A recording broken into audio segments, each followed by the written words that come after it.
मेरे मेरे पुश्तैनी जायदाद पे नजर रखेगा तू? अगर हिम्मत है तो सामने आके दिखा। मेरे घर की तरफ बढ़ता हुआ तेरा हर एक कदम तुझे भारी पड़ेगा, भारी पड़ेगा।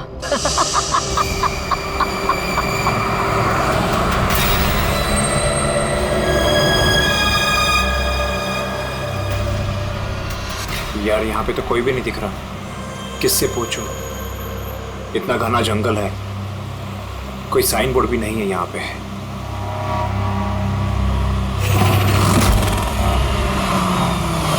अरे भाई साहब, ये पिपलिया गांव का रास्ता यही है ना?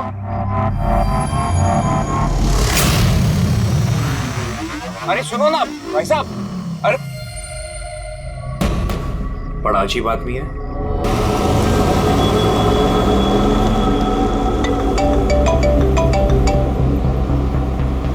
Hi baby. हाय, पहुंच गए? बस पहुंचने वाला हूँ। डोंट टेल मी तुम अब तक नहीं पहुंचे। इतने लेट कैसे हो गए? एक्चुअली क्या है, ये जगह शहर से काफी दूर है और यहाँ ज्यादा लोग भी नहीं दिख रहे मुझे। Alright, tell me, are you missing मी?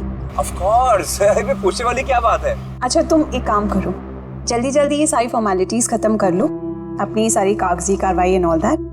उसके बाद मे बी नेक्स्ट फ्लाइट से I can come and join you in India. What's it? Great, that's good news.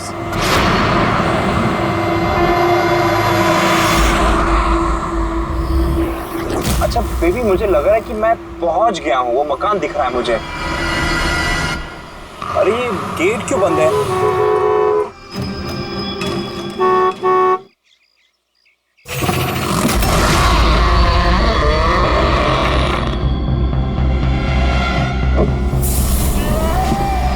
जी राय रंजीत के मकान में जा रहे हो?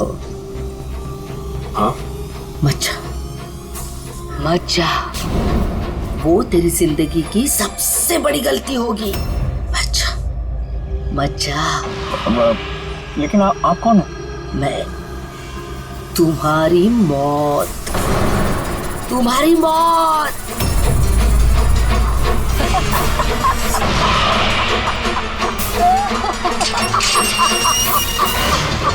ए बुढ़िया, चल चल, अरे जा।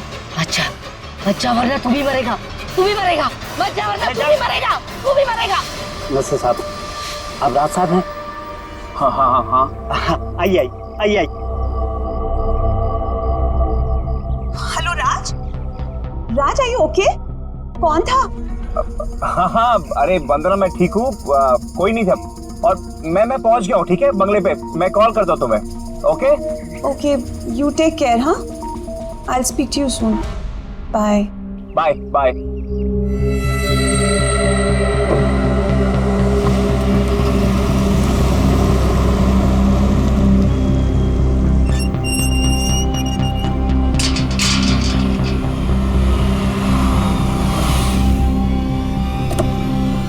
आइए साहब।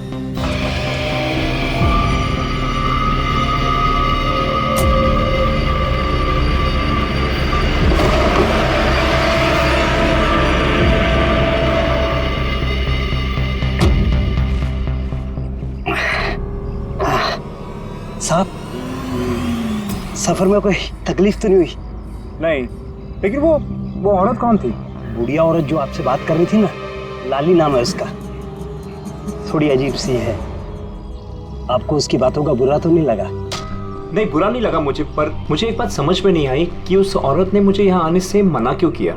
जाने दीजिए ना साहब उसकी बातों का, थोड़ी सी हिली हुई है, कुछ भी बकती रहती है। आप आइए, अंदर आइए।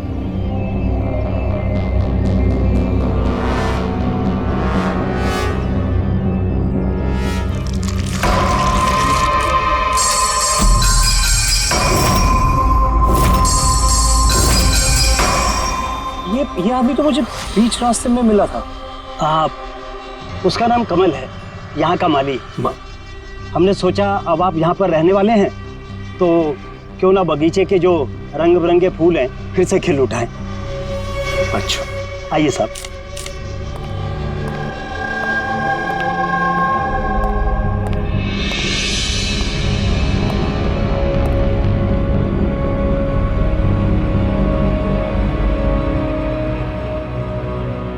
अच्छा एक बात बताइए जी। यहाँ कितने साल से काम कर रहे हैं आप? बस साहब ये समझ लीजिए कि मैंने बचपन में चलना यहीं से सीखा था, और अब इस घर से तभी जाऊंगा जब मेरी अर्थी उठेगी। साहब अब ये घर आपका है, कहीं आप मुझे नौकरी से निकाल तो नहीं देंगे? अरे नहीं नहीं नहीं चाचा, ऐसे कैसे बात कर रहे हैं आप? ऐसी कोई बात नहीं, बिल्कुल बेफिक्र रहिए। और इसमें इतने बड़े घर की देख रेख आपके सिवा और कौन कर सकता है? हाँ वाकई में आप बहुत नेक इंसान हैं। आइए।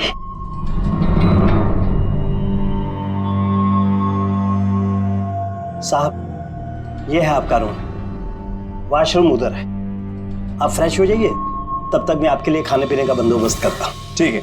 ठीक है साहब।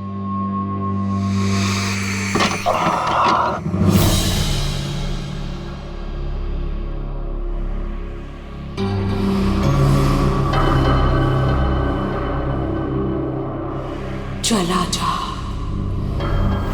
चला जा, चला जा, वरना तू भी मरेगा।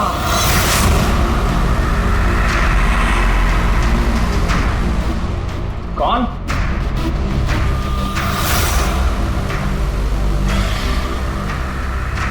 मैंने कहा ना, चला जा।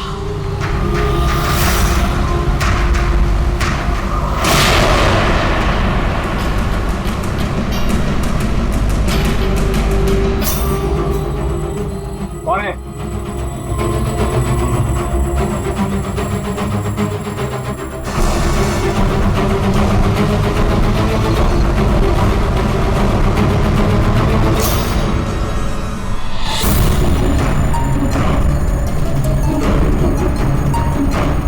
जैसे बाकी लोग मरे हैं, वैसे तू भी मरेगा।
प्रद्युमन प्लीज। हाँ जरा शांत हो जाइए, कौन बोल रही है आप? मैं कौन बोल रही हूँ, मुझे क्या काम है, मैं सिर्फ उन्हें बताऊंगी।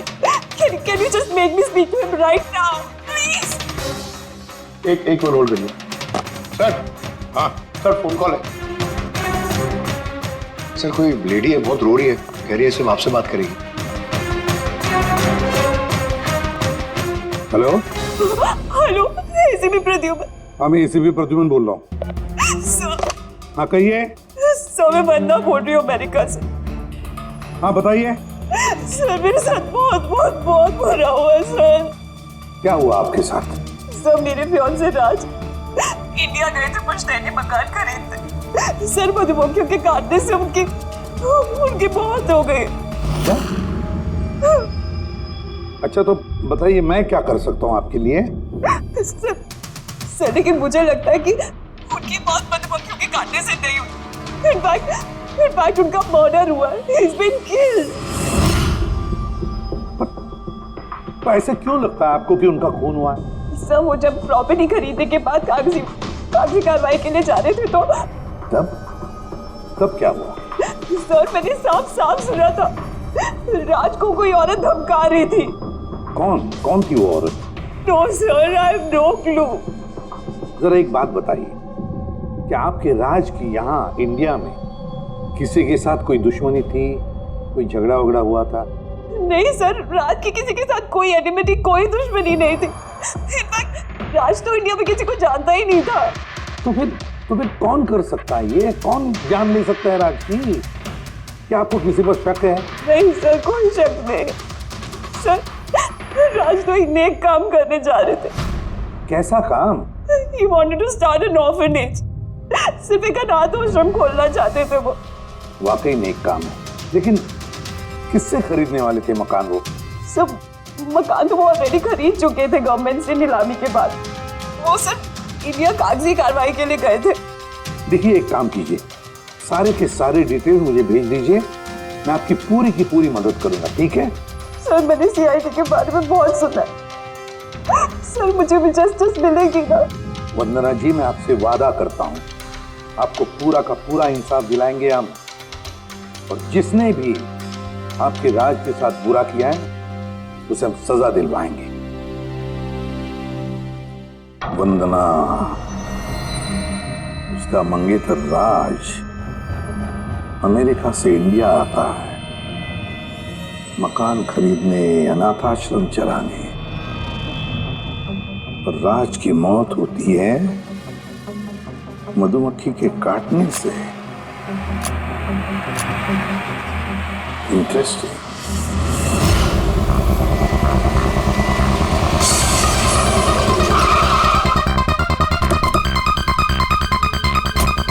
सर यही वही बंगला है जो राज ने सरकार से नीलामी में खरीदा था।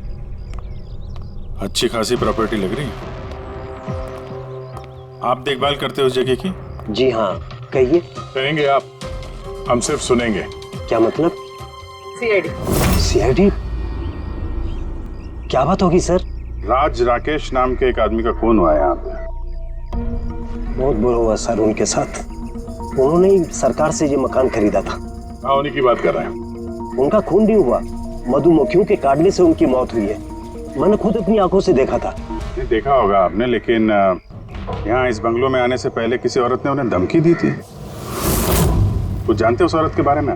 अच्छा, वो लाली साहब, वो बुढ़िया तो बेतुकी बेसर की बातें करती रहती है। आप उसकी बातों को गंभीरता से मत लीजिए। क्या गंभीरता से लेना और क्या नहीं वो हम तय कर लेंगे। आप ये बताइए कि वो लाली वो रहती कहाँ है? कहीं भी नहीं सर। कहीं भी नहीं मतलब? उस बेचारी का ना तो अपना कोई घर है और ना ही कोई अपना परिवार। बस दिन भर इधर उधर घूमती रहती है। नहीं, कहीं तो बैठती होगी, खाना वाना खाती होगी। कोई एक जगह होगी ना जहाँ पे वो रहती होगी ज्यादातर।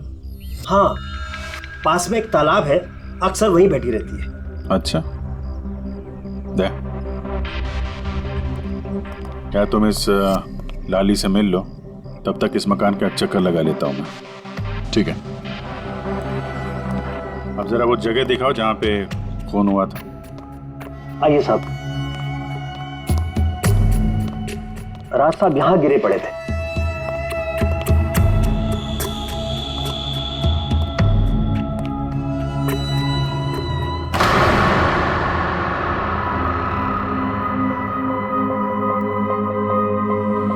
पहले मधुमक्खियों ने राज साहब को मारा, फिर वो खुद मर गए। ये मधुमक्खी के हमले यहाँ पे अक्सर होते रहते हैं क्या? नहीं साहब, इससे पहले तो मैंने एक मधुमक्खी भी नहीं देखी यहाँ। पता नहीं राज साहब के पीछे इतनी सारी मधुमक्खियां अचानक कहाँ से आ गई। राय रंजीत की हवेली से आ रहे हो ना तुम लोग?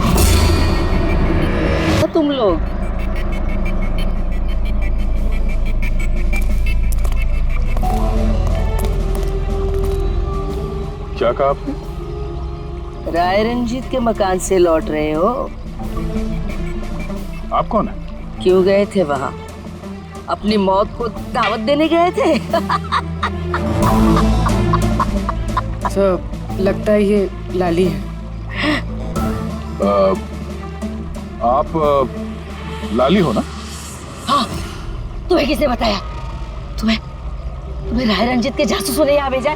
हाँ, उन्होंने ही भेजा है ना यहाँ पे। कौन कौन राय रंजीत? सांप था वो, सांप। उसने मेरी दादी को धोखा दिया, उन्हें अपने ही घर से धक्के मार के निकाल दिया। निकालो इसे बाहर। छोड़िए मुझे, मुझे मेरे घर से मत निकाल, मुझे मेरे घर से मत। शर्म आनी चाहिए तुम्हें रंजीत, तुम अपनी खुद की भाभी को घर से बाहर निकाल रहे हो। कम से कम अपने भैया का तो लिहाज किया होता। अरे उनका क्या लिहाज करना, उन्होंने खुद ही तो अंगूठा लगाकर ये घर मेरे नाम किया है। तूने उन्हें शराब पिलाकर धोखे से अंगूठा लगवाया था। अब क्यों किया, कैसे किया, इस गहराई में जाने से क्या फायदा। समझने वाली बात तो ये है कि ये मकान अब मेरा है और तू सड़क पर आ गई है। चलो निकलो इसे यहाँ से। तेरे हिस्से में ना सिर्फ घर नहीं आया है, एक मकान आया है, एक ऐसा मकान जिसके हर कोने में मेरी बदुआएं गूंजेगी। मैं तुझे श्राप देती हूँ, सिर्फ तू ही नहीं, इस घर का जो भी मकान मालिक बनेगा वो जिंदा नहीं बचेगा। मौत का खेल होगा यहाँ, मौत का खेल। अब तक कितने लोग मरे? वो सब लोग मर गए जिन्होंने वो मकान खरीदना चाहा। तुम लोग वो घर मत खरीदना, तुम भले लोग लग रहे हो, वरना तुम्हारी बीवी विधवा हो जाएगी।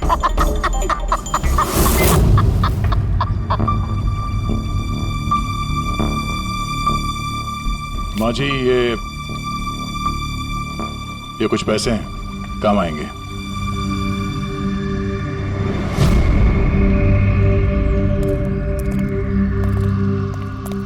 सर, लगता नहीं है इसका राज की मौत में कोई हाथ है। ये तो खुद बेचारी सदमे और विश्वास में लग रही है। हो सकता है राज की मौत कोई मर्डर ही ना हो, कोई हादसा हो।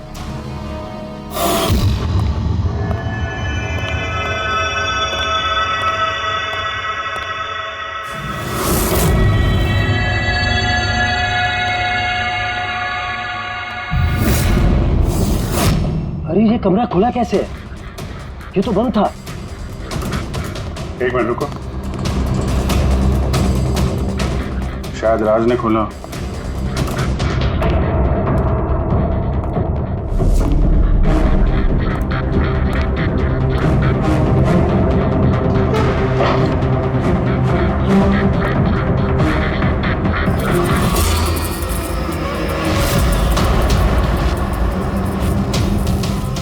ये है तो छत्ता यहाँ पे। इधर आ। जी सर। ये है मधुमक्खी का छत्ता। अरे मैं पहली बार देख रहा हूँ साहब। तो ये राज यहाँ इस स्टोर रूम में क्या करने आया था? साहब शायद बंगलो देखने आए होंगे। अच्छा, और उस वक्त तुम खाना लेने गए थे? जी सर।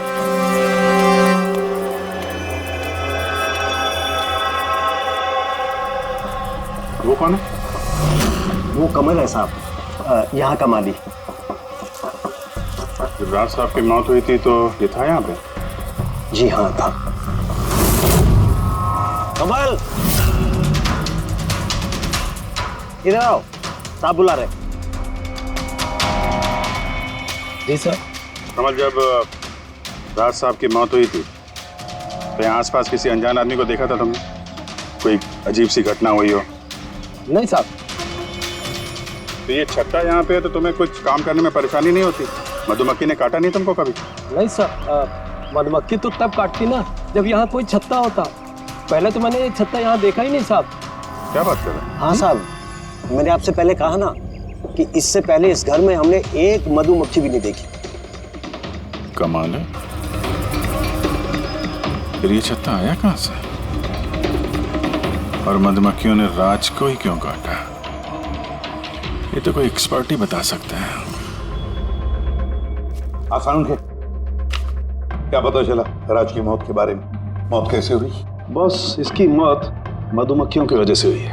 यार तुझे पूरा यकीन है राज की मौत मधुमक्खियों की वजह से ही हुई है? हाँ बॉस, ये डॉक्टर ने जो रिपोर्ट बनाई है मैंने वो भी देख ली। इस राज का अच्छी तरह से चेकअप भी कर लिया। मुझे पूरा यकीन है राज की मौत मधुमक्खियों के डंक के जहर की वजह से ही हुई है। सर, बचपन में मुझे मधुमक्खी ने काटा था, मैं तो जिंदा हूँ। हाँ सालू के साहब, पंकज पे जहर का असर क्यों नहीं हुआ? अरे पंकज को मधुमक्खी ने काटा था, मधुमक्खियों ने नहीं काटा था। बॉस अगर एक दो मधुमक्खी काटे तो बात समझ में आती है, लेकिन सैकड़ों मधुमक्खियां अगर हमला कर दे तो इट्स इम्पॉसिबल। मधुमक्खियों के डंक से साळुंखे कहता है कि राज की मौत मधुमक्खियों के डंक से हुई है, मधुमक्खियों के जहर से। और राज की मंगेतर वंदना कहती है कि राज का खून हुआ है।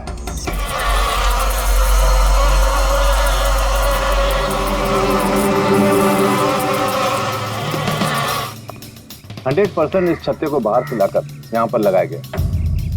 मधुमक्खी के छत्ते को किसी और जगह से लाके किसी और जगह लगाया जा सकता है? इतना आसान है? इतना मुश्किल भी नहीं है। शहद के व्यापार के लिए अक्सर ऐसा किया जाता है। आप बता सकते हैं कितने दिन पहले इस छत्ते को यहाँ पे लगाया गया? ज्यादा दिन नहीं, लगभग 2-3 दिन। सर अगर मान भी ले कि खूनी ने यह छत्ता यहाँ पर इसलिए लगाया था कि वो राज को मार सके, लेकिन उसे कैसे पता था कि ये मधुमक्खियाँ राज पे ही हमला करेंगे, किसी और पे नहीं? मधुमक्खियाँ बिना वजह किसी पे भी डंक नहीं मारती, क्योंकि डंक मारने के बाद उनकी खुद की भी मौत हो जाती है। तो ऐसी क्या चीज है जो उन्हें उत्तेजित करती है अटैक करने के लिए? देखिए, जब उन्हें लगता है कि सामने वाले इंसान से उन्हें कुछ खतरा है। अच्छा केदार साहब, ऐसा हो सकता है क्या कि मधुमक्खियों को ट्रेन किया जा सके कि वो किसी एक आदमी पे हमला करें? कैसी बातें करते हैं अभिजीत साहब, ये मधुमक्खियाँ शार्प शूटर नहीं कि कोई भी इन्हें कह दे कि फला फला को डंक मारकर आ जाए। अच्छा, आपने अभी भी कहा कि ये मधुमक्खी किसी को काटने के बाद ये खुद भी मर जाती है, तो ऐसी क्या मजबूरी है कि वो किसी को काटती है? जरा डिटेल में समझाएंगे? मधुमक्खी जब भी किसी को डंक मारती है तो फेरोमोन नाम का एक गंध छोड़ती है, जिससे कि बाकी मधुमक्खियां सचेत होकर सब मिलकर उस पर हमला कर देती हैं। इसीलिए मैंने पहले भी कहा था, मधुमक्खियां बिना वजह किसी पे भी हमला नहीं करती। जरूर राज ने मधुमक्खी के छत्ते के साथ कुछ छेड़खानी की होगी। सर खूनी को कैसे पता था कि राज इस छत्ते के साथ छेड़खानी करेगा? कहीं ये मौत वाकई हादसा तो नहीं? नहीं पूर्वी, राज के आने के ठीक 2 दिन पहले इस छत्ते को यहाँ पे लगाना ये कोई संयोग तो नहीं हो सकता। सर राज की मौत के बाद ये घर वंदना के नाम हो जाएगा, कहीं इन सबके पीछे वंदना तो नहीं है? वंदना इंडिया कब आ रही है? What nonsense! How could you even think like that? आप ऐसे कैसे सोच सकते हैं कि राज की मौत के पीछे मेरा हाथ हो सकता है? और फर्ज कीजिए कि राज की मौत के पीछे मेरा हाथ था, तो मैं आप लोगों को फोन क्यों करती? पुलिस तो ऑलरेडी ये केस क्लोज कर चुकी थी ना। देखिए, हम सिर्फ पूछ रहे हैं। वैसे राज जी के बाद ये मकान किसके नाम पे है? I don't know. राज ने गवर्नमेंट से मकान खरीदा था, तो शायद गवर्नमेंट को वापस मिल गया। मुझे अभी तक कोई नोटिस नहीं है। हाल फिलहाल में राज का किसी के साथ कोई झगड़ा हुआ था? I have already told you that. राज एक नेक दिल इंसान थे और उनका किसी से दुश्मनी होना was impossible. अगर मुझे पता होता कि राज की नेक दिली उनकी जान ले लेगी तो मैं उन्हें कभी इंडिया आने ही नहीं देती। ये अनाथ आश्रम खोलने का ख्याल राज जी के दिमाग में कैसे आया? राज खुद अनाथ थे, इसलिए वो दूसरे अनाथ बच्चों की फीलिंग समझते थे। वो अनाथ बच्चों को घर जैसा माहौल देना चाहते थे, और जैसे उन्हें पता चला कि गवर्नमेंट ये मकान नीलाम कर रही है तो राज ने सबसे ऊंची बोली लगाकर ये मकान खरीद ली। तो कहीं इस राज की मौत का कारण ये घर तो नहीं है? हो सकता है कोई और भी इस घर को खरीदना चाहता था, राज बीच में आ गया इसलिए। What? कोई इतना नीच कैसे हो सकता है? इस दुनिया से इंसानियत उठ गई है क्या? इंसानियत है वंदना जी, इंसानियत है, लेकिन कुछ लोग हैं जो इंसानियत में जहर घोलने पे तुले हुए हैं। पता करते हैं किस किस को दिलचस्पी थी इस प्रॉपर्टी में। देखिए सर, मैं आप लोगों को नहीं बता सकता हूँ कि राज जी के अलावा किन किन लोगों ने इस नीलामी में हिस्सा लिया था। सॉरी। क्यों नहीं बता सकते? देखिए, ये सरकारी सर इंफॉर्मेशन है, ऐसे किसी के साथ शेयर नहीं कर सकता हूँ मैं। हम भी तो सीआईडी का ही काम कर रहे हैं। हाँ, वो सब ठीक है, लेकिन क्या है कि अगर सरकारी नोटिस मिल जाए तो मैं ये आपको इन्फॉर्मेशन दे सकता हूँ, उसके बिना नहीं दिखा सकता सर। तो नोटिस मिल गया।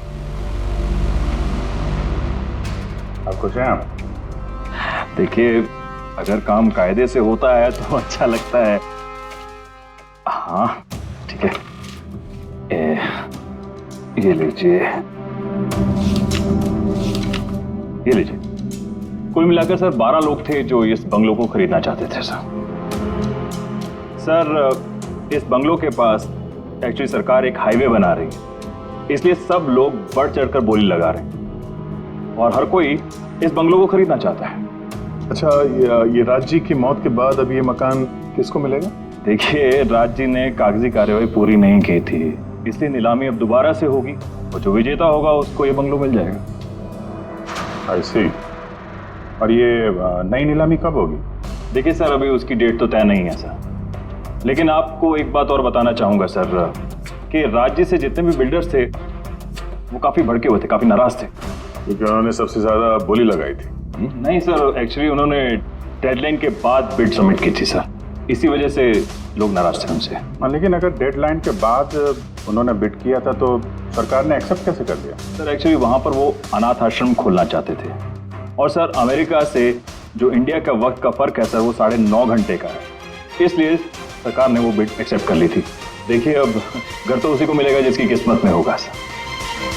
किस्मत में नहीं भी होगा तो उसने अपनी किस्मत की रेखाएं बदलने के लिए कोशिश तो की होगी और जरूर इस लिस्ट में से ही कोई होगा वो। ललित जी, अब तो ये दोबारा नीलामी होगी, तो जिन लोगों ने अप्लाई किया है इस दूसरे नीलामी के लिए, क्या हम उनकी लिस्ट देख सकते हैं? नो सॉरी, ये लिस्ट आपको मैंने इसलिए दिखा दी कि ये नीलामी हो चुकी है, लेकिन वो जो नई लिस्ट आने वाली है सर वो तो आप किसी भी कीमत पे नहीं देख सकते।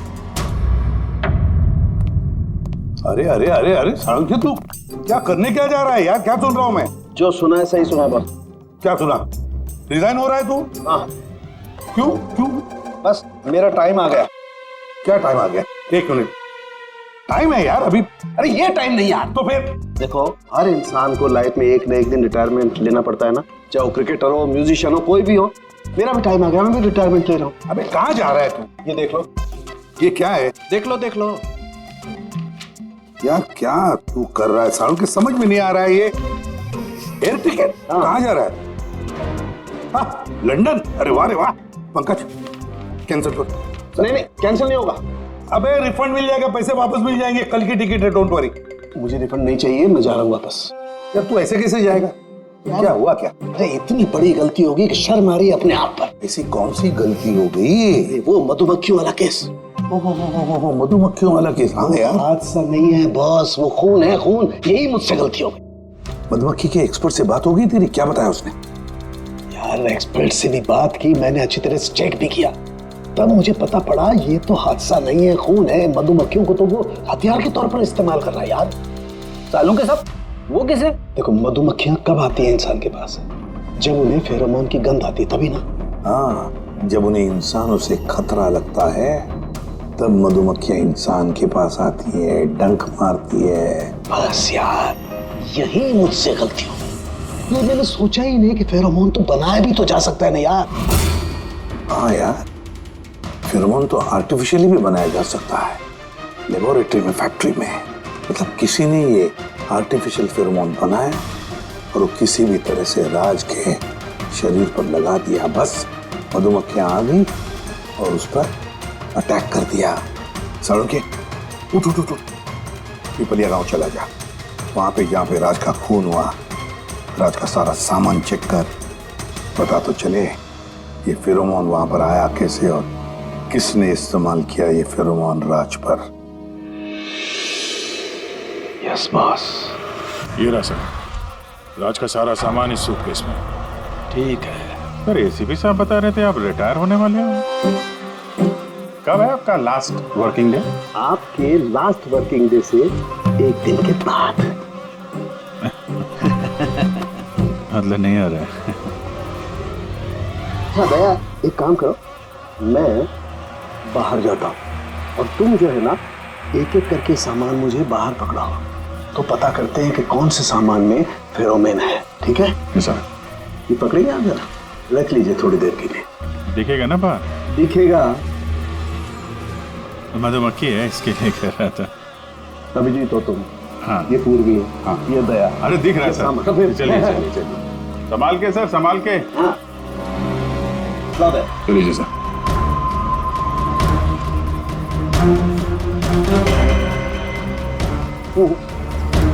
नहीं, इसमें फेरोमोन नहीं।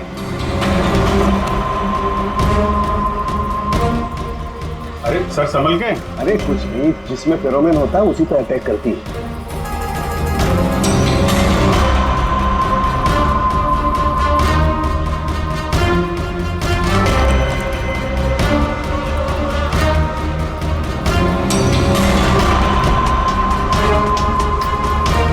अरे यार,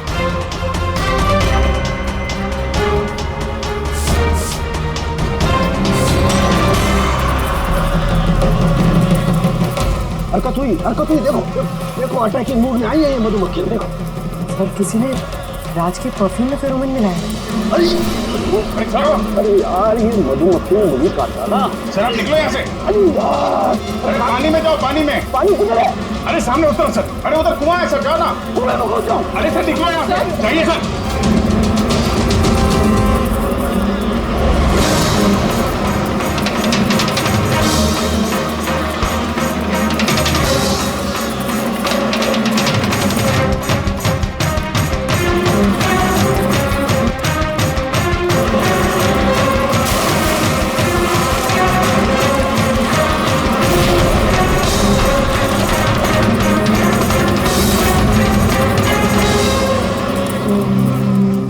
आप ठीक हो सर? बाप रे बाप, ये मधुमक्खियां आपको रिटायर नहीं होने देंगी सर। बाहर निकालो मुझे। आइए आइए आइए सर। मधुमक्खी, अरे नहीं, आइए आइए आइए। हेलो जी, नमस्ते, कैसे हैं आप? जी मैं चंदूमल फंडूमल कंकेशवास। अरे वाह, बहुत लंबा नाम है आपका। बताइए क्या काम था आपको?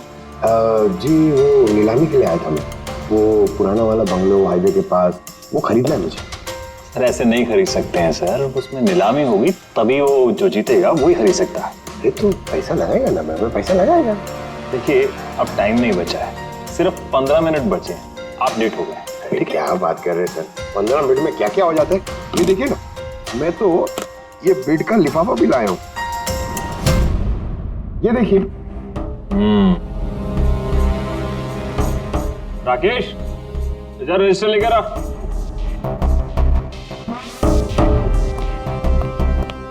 साहब को दो, एंट्री कीजिए साहब। हाँ यहाँ पर एंट्री कर दीजिए। अच्छा,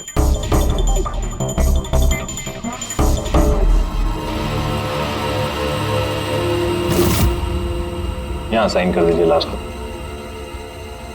गुड, लाइक। अच्छा वेरी गुड, ये तो अच्छा हो गया सर। वो बंगले का चाबी? और मजाक कर रहे हैं? अरे चाबी ऐसे थोड़ा ना मिलती। अरे भाई बोली लगेगी, नीलामी होगी, उसके बाद जो जीतेगा उसको मिलेगा। भाई क्या बात कर रहे हैं आप? बिड तो मैं ही जीतूंगा, ये पक्का है। भाभी और बच्चों को मेरा प्यार देना, ठीक है सर? Thank you. पता नहीं कहाँ से चले जाते हैं, कमाल है।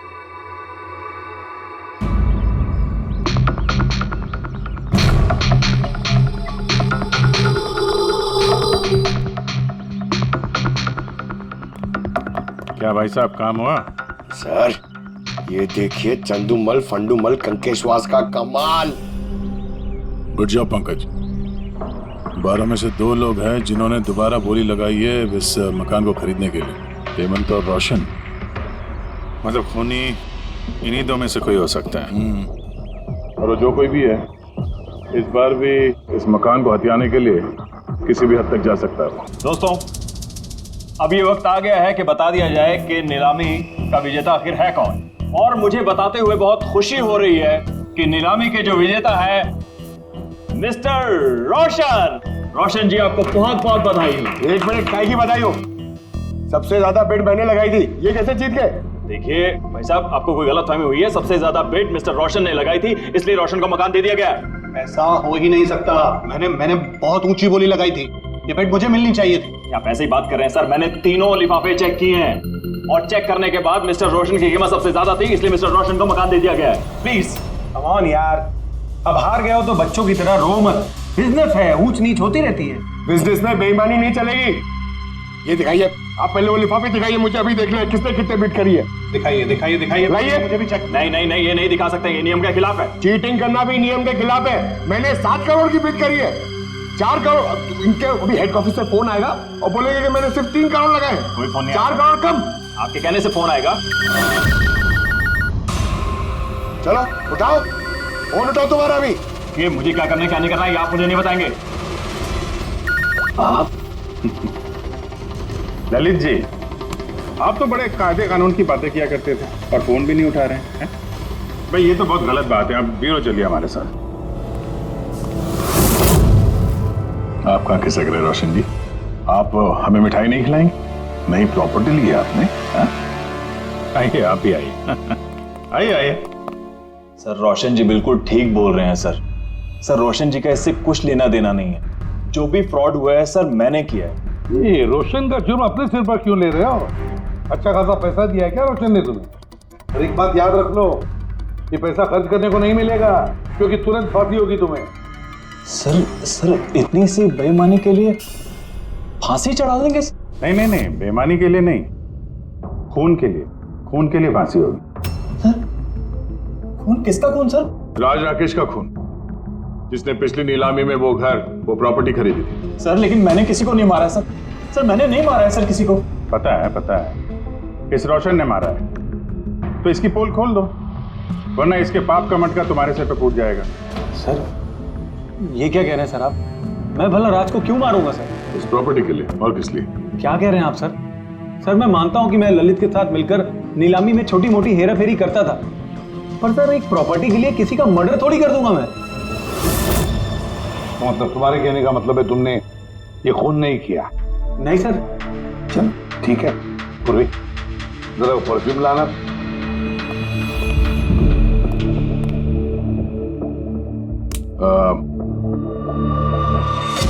ये परफ्यूम छिड़क दूं? बाहर मधुमक्खियों का छत्ता है, क्या बोलता है? Sir perfume? हाँ आपकी मर्जी सर, लेकिन हमारे इस केस से परफ्यूम का क्या लेना देना सर? मुझे वाकई पता नहीं इस परफ्यूम का कोई इस केस से संबंध है। सर जी हम सच कह रहे हैं सर, राज्य की मौत से हमारा कोई संबंध नहीं है सर। ललित बिल्कुल ठीक कह रहा है।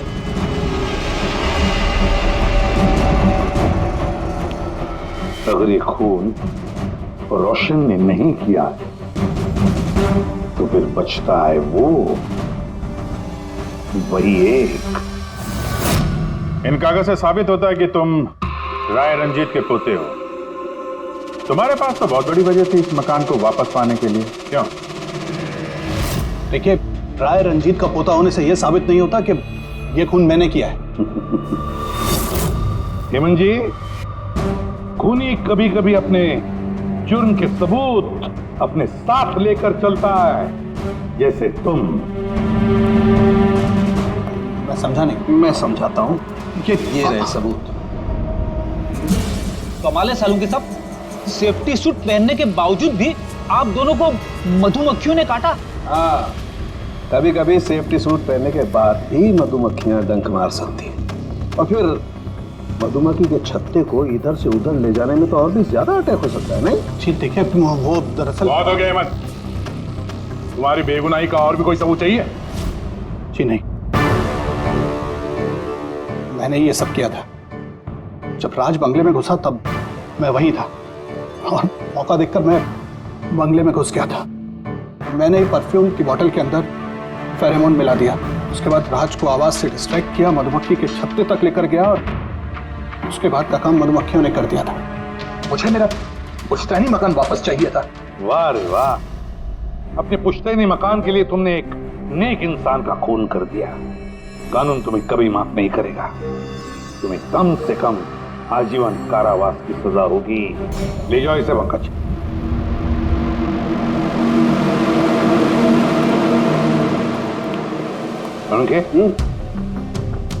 केस खत्म, रिटायर हो सकता है तू। मुझे रिटायर होना ही नहीं है। कल तक तो बोल रहा था रिटायर करूं। वो कल की बात थी। भगवान, मतलब पीछा तो नहीं छूटने वाला इस आदमी से अपना। पीछा नहीं छूटने वाला है, किसी का किसी से नहीं। मुझे तुम्हारे बिना चैन नहीं और तुम्हें मेरे बिना चैन नहीं। ये लीजिए, सरकार ने बंगलो अब राज से आपके नाम करने का निर्णय लिया है। उम्मीद है कि अब आप मिस्टर राज के अनाथ आश्रम खोलने का सपना पूरा कर पाएंगे। राज के जाने के बाद मेरी लाइफ का यही मकसद रह गया है, उसका आखिरी सपना पूरा करना। But thank you so much Raj को जस्टिस दिलाने के लिए। हमने जो कुछ भी किया वो तो हमारा फर्ज था। आपको और कोई मदद की जरूरत हो तो हमें जरूर याद करिएगा। कभी कभी आते रहिएगा, उन बच्चों को भी आपसे इंस्पिरेशन मिलेगी। ये भी कोई पूछने की बात है? हो सकता है उन बच्चों में हमें कोई हमारा नया सीआईडी ऑफिसर मिल जाए।